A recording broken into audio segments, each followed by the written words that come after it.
अस्सलामुअलैकुम। आज हम इस लेक्चर में पढ़ने वाले हैं about the initiation of muscular contraction. So this lecture is related to previous lecture in which we talk about muscular atrophy और muscular weakness।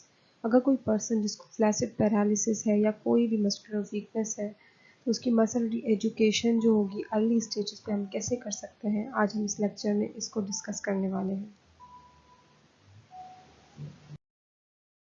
जो डी इनर्वेटेड मसल्स होती हैं वो इनकैपेबल होती हैं टू कॉन्ट्रैक्ट एक्सेप्ट जब तक उनको उन मसल्स को डायरेक्ट स्टिमुलेशन ना दी जाए। जैसे फिजियोथेरेपी में TENS trans electrical nerve stimulation use करके मसल्स को स्टिमुलेट किया जाता है, लेकिन जो नॉर्मल मसल्स होती हैं with no physical weakness with normal nerve innervation control करती हैं in response to demand for activity.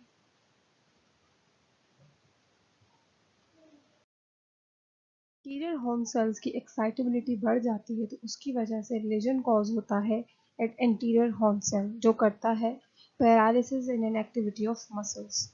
Anterior horn cells क्या होते हैं? एंटीरियर हॉर्न सेल्स में सेल बॉडीज होती हैं ऑफ अल्फा मोटर न्यूरॉन्स जो इनर्वेट करती हैं स्केलेटल मसल्स को टू कॉज मूवमेंट। एक दफ़ा जब acute phase of lesion pass हो जाता है तो reactivation of motor unit cell is possible, except अगर वहाँ कोई परमानेंट डैमेज ना हुआ हो, for example death of cell या lack of continuity of nerve fibre. यहाँ इस पिक्चर में दिखाया गया है कि एंटीरियर हॉर्न सेल्स की पोजीशन क्या होती है। तो अगर हम नॉर्मल फंक्शन देखें कि एंटीरियर हॉर्न सेल्स नॉर्मली कैसे फंक्शन करते हैं, तो जब इंक्रीज होती है demand for movement for any activity तो सेंसरी स्टिमुलेशन रिसीव करते हैं। दो रिसेप्टर्स जो है सेंसरी स्टिमुलेशन रिसीव करते हैं, प्रोप्रियोसेप्टर्स एंड एक्स्ट्रासेप्टर्स, जो डिस्चार्ज करते हैं इम्पल्सिस को टू एंटीरियर हॉर्न सेल्स, जिसके रिजल्ट में सेंट्रल एक्साइटेशन होती है और लोअर करती है थ्रेशोल्ड ऑफ सेल्स। जब थ्रेशोल्ड ऑफ सेल्स लोअर होता है तो एंटीरियर हॉर्न सेल्स ज़्यादा इजीली स्टिमुलेट होते हैं और फैसिलिटेट करते हैं passage of impulses along all the nervous pathway. ठीक है, जब stimulated anterior horn cells impulses को डिस्चार्ज करते हैं तो मसल फाइबर जो होता है वो कॉन्ट्रैक्ट होता है।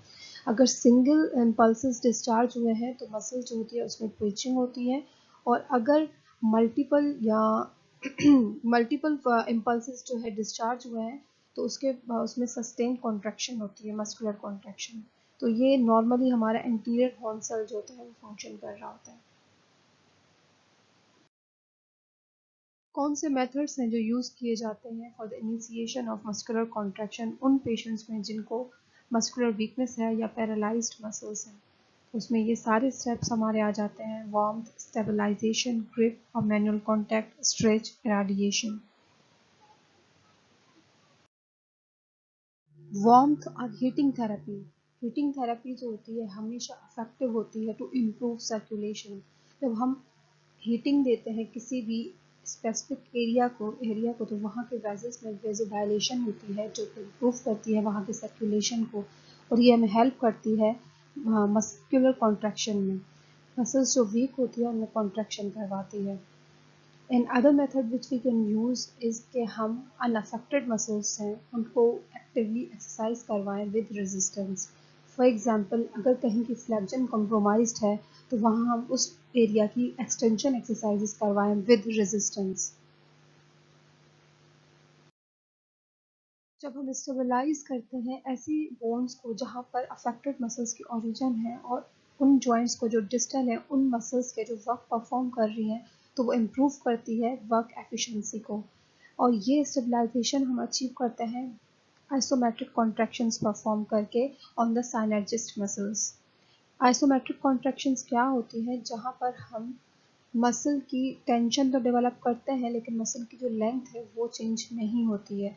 इसका एग्जांपल जो है आप ऐसे ले सकते हो कि जब हम एल्बो की फ्लेक्जन परफॉर्म करते हैं एक्टिवली पेशेंट से करवा रहे होते हैं विद रेजिस्टेंस, तो हम स्टेबलाइज करते हैं रिस्ट जॉइंट को और शोल्डर जॉइंट को। एट दैट टाइम जो हमारे रिस्ट और शोल्डर के फ्लेक्सर्स होते हैं वो वर्क करते हैं against resistance. In this case, patient जिस भी डायरेक्शन में मूवमेंट परफॉर्म कर सकता है एक्टिवली, फिजियोथेरापिस्ट उसको उसी डायरेक्शन में रेजिस्टेंस प्रोवाइड करता है ताकि वो अपनी एफर्ट ऑफ डायरेक्शन जो है उसको फील कर सके, और इस जो हम रेजिस्टेंस प्रोवाइड करते हैं उसी की वजह से कुछ सेंसरी स्टिमुलेशन जो है वो डेवलप हो। So how stretching helps in muscular contraction. तो जब स्टिमुलेशन दी जाती है मसल स्पिंडल्स को तो वो एक्साइट करती है रिफ्लेक्स कॉन्ट्रैक्शन उन मसल्स का जिनका रिफ्लेक्स आर्क या रिफ्लेक्स पाथ जो होता है वो इंटैक्ट होता है। अब किस तरह से स्ट्रेच प्रोवाइड किया जाता है by a physiotherapist to initiate the muscular contraction. तो एक पर्सन जिसका ग्रुप ऑफ मसल जो है वो वीक है, उस टाइम हम पर्सन को कमांड देते हैं कि आप वॉलेंटरली उस मसल्स को मूव करने की कोशिश करें, और जब वो पर्सन अपने मसल ऑफ ग्रुप को फुल मैक्सिमम एफर्ट के साथ मूव करता है उसी टाइम हम शॉर्ट एंड कंट्रोल्ड स्ट्रेचिंग देते हैं जो कि हेल्प करता है हमारा मस्कुलर कॉन्ट्रैक्शन में। लेकिन इस चीज़ का ख्याल रखना है कि जो स्ट्रेचिंग हम दे रहे हैं वो ऑल कंपोनेंट्स ऑफ एक्शन में होनी चाहिए। जितनी अच्छी स्ट्रेचिंग होगी उतना ही उसका इफेक्ट जो प्रोड्यूस होगा कॉन्ट्रैक्शन के लिए वो अच्छा होगा। ठीक है। Now how irradiation helps in muscular contraction. Irradiation की अगर लफ्ज़ की मीनिंग देखें तो किसी पर्सन को रेडिएशन के साथ एक्सपोज करना, उस प्रोसेस को हम बोलते हैं इरेडिएशन। लेकिन अगर हम इसकी स्ट्रेंथ ट्रेनिंग में बात करें तो इसका मतलब होता है encouraging neighbouring muscles to tense harder. अगर सिंपली इसकी डेफिनेशन देखी जाए तो किसी भी मसल की एबिलिटी कि जब उसमें टेंशन क्रिएट हो तो वो अपनी नियरबाई मसल्स में भी टेंशन को क्रिएट करे। इसका आप सिंपल सा एग्जांपल ऐसे ले सकते हो, अगर मैं आपको बोलती हूँ आप अपनी फिस्ट को स्क्वीज करो हार्ड तो आप फील करोगे tension in your hand and forearm. लेकिन मैं अगर आपको बोलती हूँ कि आप फिस्ट को और हार्डर प्रेस करो देन आप टेंशन फील करोगे in your upper arm along with your hand and forearm. लेकिन if you squeeze your fist harder then hard then you feel tension in your chest shoulder along with your arm and forearm and hand. ठीक है। तो जब भी हम affected muscles होती है उनको ट्रीट करते हैं तो उसके लिए हम जो अनअफेक्टेड मसल्स होती है उनमें टेंशन क्रिएट करते हैं ताकि जब उनमें कॉन्ट्रैक्शन हो तो वो अपनी नियरबाई मसल्स में भी कॉन्ट्रैक्शन क्रिएट करने की कोशिश करें। इस तरह से इरेडिएशन जो है हेल्प करती है muscular contraction. Once you done with the contraction, अगर उसकी कॉन्ट्रैक्शन मसल की जो अफेक्टेड मसल्स थी उनकी कॉन्ट्रैक्शन इनिशिएट हो गई है देन हम स्ट्रेंथनिंग पे काम करते हैं। और जब भी हम स्ट्रेंथनिंग पे काम करते हैं तो हम मसल्स को रेजिस्टेंस प्रोवाइड करते हैं। रेजिस्टेंस ही है जो हमारी मसल्स की स्ट्रेंथ को डेवलप करता है। अब ऐसी मसल जो अफेक्टेड है उसका जो अगर हम उस मसल को ज़्यादा लोड दे देंगे ओवरलोड कर देंगे तो वो मसल हो जाती है डैमेज, और अगर हम उसको अंडर लोड करते हैं तो उसमें स्ट्रेंथ डेवलप नहीं होती। तो किसी भी मसल की स्ट्रेंथ पे काम करने से पहले you should assess that muscle. आपको उसको असेस करना है कि उसकी कितनी स्ट्रेंथ है इस टाइम पे। देन आप उसका जो है रेजिस्टेंस डिसाइड करते हो कि हमें कितना रेजिस्टेंस इस मसल के लिए चाहिए, उतना रेजिस्टेंस आप प्रोवाइड करते हो टू डेवलप द स्ट्रेंथ। तो जब हम मेथड्स यूज़ करते हैं for strengthening of the muscles तो उसके कुछ प्रिंसिपल्स होते हैं जो हमें फॉलो करने होते हैं before starting the treatment. First principle is the affected muscles must be strengthening progressively by resisted exercises which are specific for group to which the muscles belong. तो हमारे बॉडी में बहुत सारी मसल ऑफ ग्रुप्स होते हैं जिनका different action होता है। जैसे कुछ मसल ऑफ ग्रुप्स होते हैं जिनका काम होता है एक्सटेंशन, कुछ का फ्लैक्जन, इसी तरह से हर मसल ऑफ ग्रुप का डिफरेंट वर्क होता है। तो आप किसी भी मसल पे काम कर रहे हो फर्स्ट आपको पता होना चाहिए कि वो किस ग्रुप से बिलोंग करती है।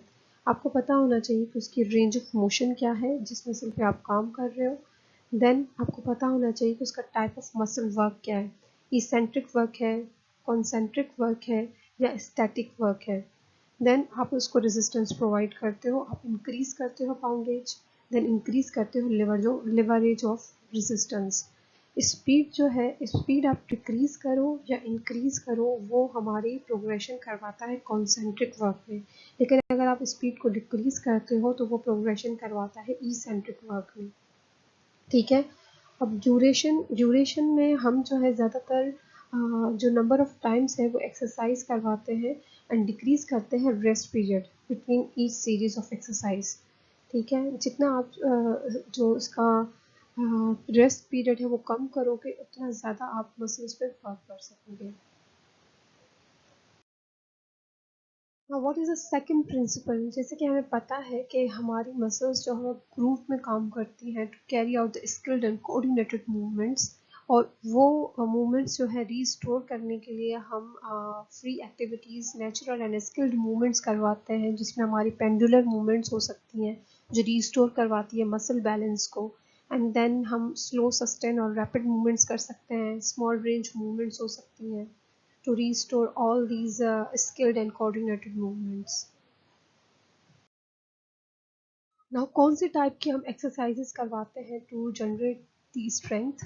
तो जितनी भी एक्टिव एक्सरसाइजेज होती हैं वो मेंटेन करती हैं, इंक्रीज करती है मसल की strength by providing intramuscular tension. Intramuscular tension किस तरह से डेवलप होती है? By providing the resistance.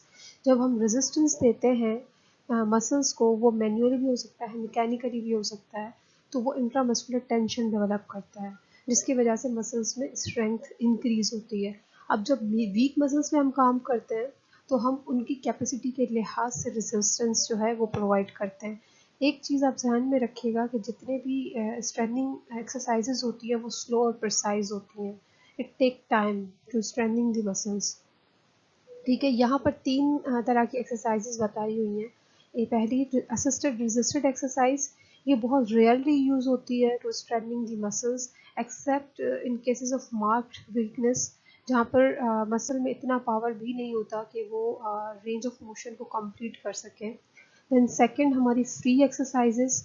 ठीक है, फ्री एक्सरसाइजेस बहुत वैल्यूबल होती है अगर पेशेंट उसको रेगुलर बेसिस पे करे, ठीक है, तो वो बहुत इफ़ेक्टिव है।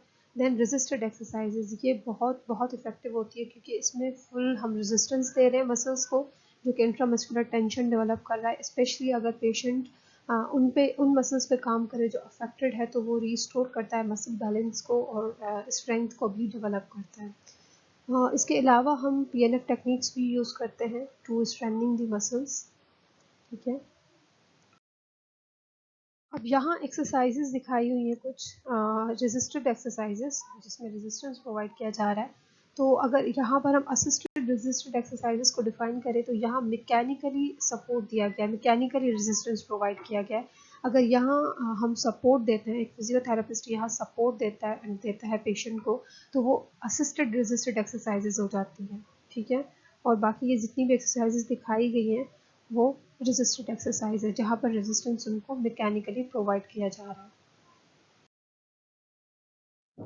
और यहाँ मेंशन की हुई है फ्री एक्सरसाइजेज। फ्री एक्सरसाइजेज हमारी एक्टिव एक्सरसाइजेज होती हैं जो कि परफॉर्म करता है पेशेंट, खुद से परफॉर्म करता है with their own muscular effort without any resistance और assistance of any external force.